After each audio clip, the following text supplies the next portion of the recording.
23 মে 2025 বুধ রাশি পরিবর্তন করছে।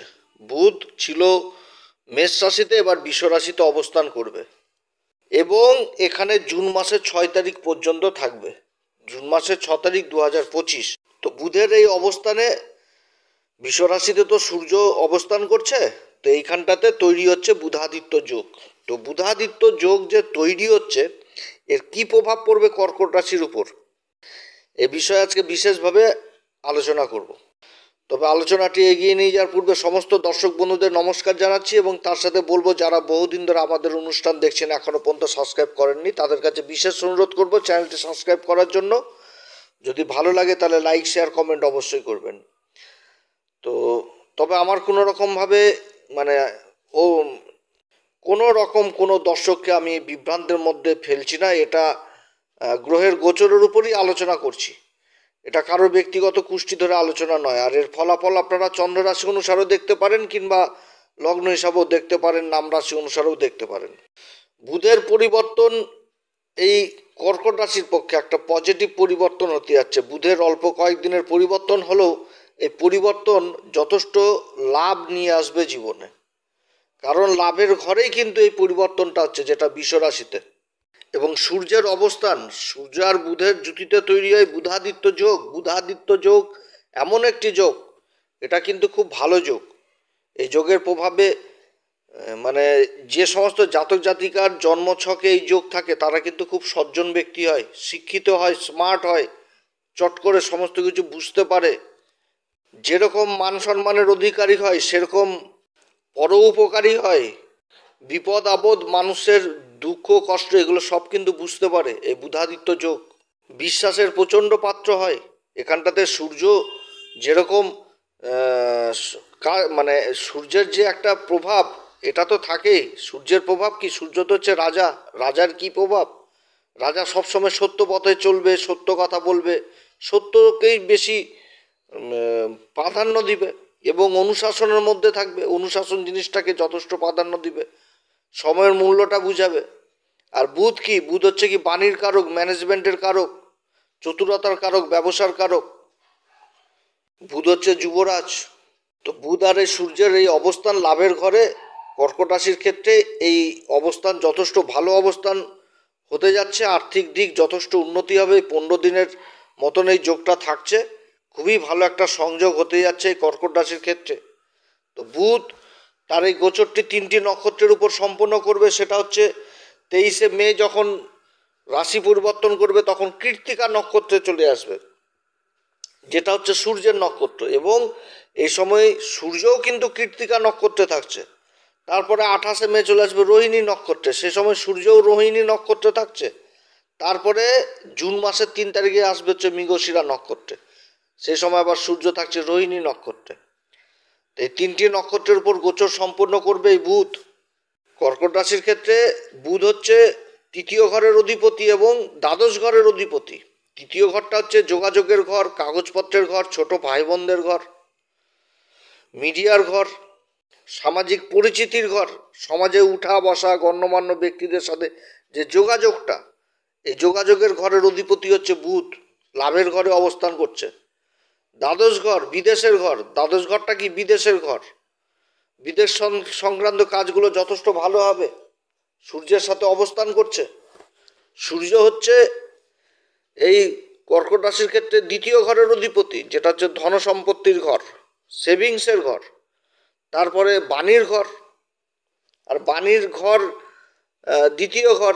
আর বুধও হচ্ছে বাণীর কারক, লাভের ঘরে অবস্থান করছে। তাহলে একাধিক লাভের রাস্তাও তৈরি হচ্ছে বাণী সংক্রান্ত কাজটা যে দিক থেকে। তো যাই হোক, কৃত্তিকা নক্ষত্রে 23 তারিখে অবস্থান করছে। কৃত্তিকা নক্ষত্রে আবার সূর্য অবস্থান করছে। তো প্রশাসনিক কাজগুলো যথেষ্ট ভালো হবে। যে কাজগুলো কাগজপত্রের জন্য আটকে গেছিল কর্কট রাশির, প্রশাসনিক কোনো কাগজপত্র, যোগাযোগ ব্যবস্থা যথেষ্ট উন্নতি হবে। যাদের সরকারি কিংবা বেসরকারি কাজের সাথে যারা যুক্ত রয়েছেন, যাদের কোনো কল লেটার হোক, অ্যাপয়েন্টমেন্ট লেটার হোক, প্রমোশন লেটার হোক, এই সমস্ত কাগজপত্র যাদের মানে আটকে পড়েছিল, সেই কাজগুলো যথেষ্ট দ্রুত গতিতে মানে হবে আর কি। সমাজে মান সম্মান যথেষ্ট বৃদ্ধি পাবে, সামাজিক পরিচিতি বৃদ্ধি পাবে, দায় দায়িত্ব বৃদ্ধি পাবে। ডকুমেন্টেন্সির কাজ যথেষ্ট ভালো হবে। বিদেশে যাওয়ার যারা চেষ্টা করছেন, যাদের কাগজপত্র ঠিক ছিল না, এই সময় কাগজপত্রগুলো ঠিক হবে। বাণী সংক্রান্ত কাজগুলো যথেষ্ট ভালো হবে। যারা বাণী সংক্রান্ত কাজের সাথে যুক্ত রয়েছেন, যেমন চার্টার অ্যাকাউন্টেন্ট হোক বা ওকালতি করছেন বা সরকারি উকিল টুকিল বা সরকারের অ্যাডভাইজার হিসাবে কাজ করছেন, লেখালেখির কাজের সাথে যারা যুক্ত রয়েছেন, তাদের কাজগুলো যথেষ্ট ভালো হবে। কৃত্তিকা নক্ষত্রে দুটি গ্রহই লাভের ঘরে অবস্থান করছে।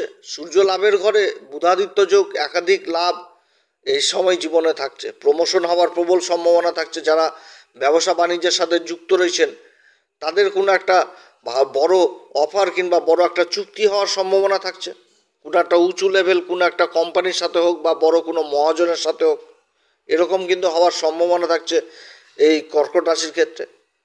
তারপরে 28শে মে চলে আসবে হচ্ছে রোহিণী নক্ষত্রে, বুধ থাকবে রোহিণী নক্ষত্রে, এবং এই সময় সূর্যও কিন্তু রোহিণী নক্ষত্রে থাকবে। রোহিণী নক্ষত্র এমন একটি নক্ষত্র, আমাদের জ্যোতিষশাস্ত্র মতে নক্ষত্রের আকর্ষণ ক্ষমতা প্রবল। মানে ভিড়ের মধ্যে থাকলেও সেই ভিড়কে নিজের দিকে আকর্ষণ করার ক্ষমতা রাখে রোহিণী নক্ষত্র। আর এই রোহিণী নক্ষত্রেই কিন্তু শ্রীহরি বিষ্ণু ধরাতলে এসেছিলেন শ্রীকৃষ্ণ রূপে, এটা কিন্তু কথিত রয়েছে এই জ্যোতিষশাস্ত্রে। অর্থাৎ পরিচালনা করার ক্ষমতা যথেষ্ট বৃদ্ধি পাবে। যারা রাজনৈতিক ক্ষেত্রে জড়িত রয়েছেন কর্কট রাশির, তারা কিন্তু রাজনৈতিক দিক থেকে বা সরকারি বড় বড় অফিসার যারা রয়েছেন, তাদের কিন্তু ক্ষমতা বৃদ্ধি পাবে, পরিচালনা করার ক্ষমতা বৃদ্ধি পাবে। এই সমস্ত কাজগুলো যথেষ্ট ভালো হবে।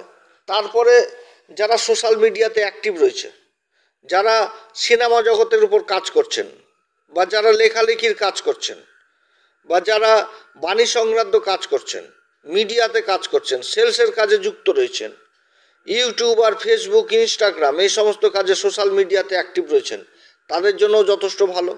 কিংবা যারা যে কোনো প্রতিভার সাথে যুক্ত রয়েছেন, তাদের জন্য যথেষ্ট ভালো সময়, আকর্ষণ করতে পারবে। এই সময়কালে বিদেশ যাত্রা হওয়ার প্রবল সম্ভাবনা থাকছে কর্মসূত্রে। যারা স্ত্রীবর্গীয় ব্যবসার সাথে যুক্ত রয়েছেন, যেমন অলংকারের কাজ হোক, কসমেটিকের কাজ হোক, কিংবা ফ্যাশন ডিজাইনার, বিউটিশিয়ান, সুতির কাপড়ের কাজ হোক, রেডিমেড গার্মেন্ট ইত্যাদির কাজে যারা যুক্ত রয়েছেন, এই কাজগুলো যথেষ্ট ভালো হবে। কর্মক্ষেত্রে প্রতিভা জিনিসটা উঠে চলে আসবে। যেই কর্মে যুক্ত থাকুক, সেই কর্মে প্রতিভা জিনিসটা উঠে চলে আসবে, গুণ জিনিসটা উঠে চলে আসবে। নিজের কাজের জন্য সমাজে পরিচিতি বৃদ্ধি পাবে এই কর্কট রাশির এই সময়, যার জন্য আয় ইনকাম যথেষ্ট প্রশস্ত হবে। লাভের অঙ্কটা বেশি দেখতে পাবে, আগের থেকে লাভ বেশি করতে পারবে নিজের কর্মক্ষেত্রে। এই সমস্ত জিনিসগুলো হবে এই কর্কট রাশির ক্ষেত্রে। তারপরে জুন মাসের 3 তারিখে চলে আসবে মৃগশিরা নক্ষত্রে। এ সময় বুধ মৃগশিরা নক্ষত্রে থাকবে, আর সূর্য থাকবে রোহিণী নক্ষত্রে। চন্দ্রমার নক্ষত্র রোহিণী নক্ষত্র, আবার মৃগশিরা নক্ষত্রের অধিপতি মঙ্গল। আর ওই যে বলেছিলাম এর আগের ভিডিওতে, সোম হচ্ছে এমন একটি রস, যে রস পান করে দেবতারা শক্তিশালী হয়, নিজের যৌবনটাকে ধরে রাখে। সোম হচ্ছে চন্দ্রমা, চন্দ্রমা হচ্ছে এর অধিপতি দেবতা। অর্থাৎ এই সময়কালেও যথেষ্ট ভালো রেজাল্ট করতে পারবে। এইখানটা তো প্রতিভা জিনিসটা উঠে আসছে এবং তার সাথে দুরন্ত গতিবেগ উঠে আসছে। অর্থাৎ কর্মক্ষেত্রে গতি জিনিসটা চলে আসবে, যেটা ঢাইয়ার প্রভাবে ছিল না, সেটা আস্তে আস্তে এখন রিলিফ হয়ে ভালোর পথে আসছে কর্কট রাশি। নিজের কাজকর্ম একটা ভালো প্ল্যাটফর্মে চলে আসবে, গতি পেয়ে যাবে যেটা থেমে গেছিল। কারণ হরিণ থেকে দুরন্ত গতি জিনিসটাকে বুঝায়, স্থানান্তর পরিবর্তন জিনিসটাকে বুঝায়। কর্মক্ষেত্রে পরিবর্তন হবে, যেটা পরিবর্তন খুব ভালোর দিকে হবে। যারা সরকারি কর্মচারী, তাদের জন্য, তাদের মধ্যে পরিবর্তন হবে, বা বেসরকারি কর্মচারী ট্রান্সফারের যোগ রয়েছে, প্রমোশনের যোগ রয়েছে, দায়িত্ব বাড়বে কর্মক্ষেত্রে। সমাজে মান সম্মান যথেষ্ট বৃদ্ধি পাবে এই মৃগশিরা নক্ষত্রে। মৃগশিরা নক্ষত্রে এমন একটি নক্ষত্র, খোঁজ প্রকৃতির নক্ষত্র। হরিণের নাভিতে কস্তুরী থাকে, যার গন্ধে কিন্তু হরিণও পাগল হয়, কোথা থেকে গন্ধ আসছে। তো শিক্ষার্থীদের জন্য যথেষ্ট ভালো, যারা গবেষণার কাজে যুক্ত রয়েছেন, সফলতা পাবে। এবং হরিণ কিন্তু অ্যাডভান্স জিনিসটা বুঝতে পারে, ভালো মন্দ জিনিসটা বুঝতে পারে। তো এই সময় এই যে বুধাদিত্য যোগ তৈরি হয়েছে এই লাভের ঘরে, তো বুঝতে পারবে। বুধ তো হচ্ছে ব্যবসার কারক, তো এই সময় কিন্তু সেই জ্ঞানটা পাবে এই কর্কট রাশি, যে এই ব্যক্তির সাথে আগামীতে ব্যবসা করলে লাভ হবে না লস হবে, বা নিজের লাভের অঙ্কটা খুব ভালো মতন করে বুঝতে পারবে। এছাড়া খারাপ জিনিসটাও বুঝতে পারবে। তারপরে এই মৃগশিরা নক্ষত্রের সব থেকে বাজে গুণ একটি, সেটা হচ্ছে বিশ্বাসঘাতকতা। অতএব এই সময়কালে সেই জিনিসটা হওয়ারও প্রবল সম্ভাবনা থাকবে, এদিক থেকেও সাবধানে থাকতে হবে। যে হরিণ তো চট করে সহজে কাউকে বিশ্বাস করে না, আর তারই নক্ষত্রে অবস্থান করছে।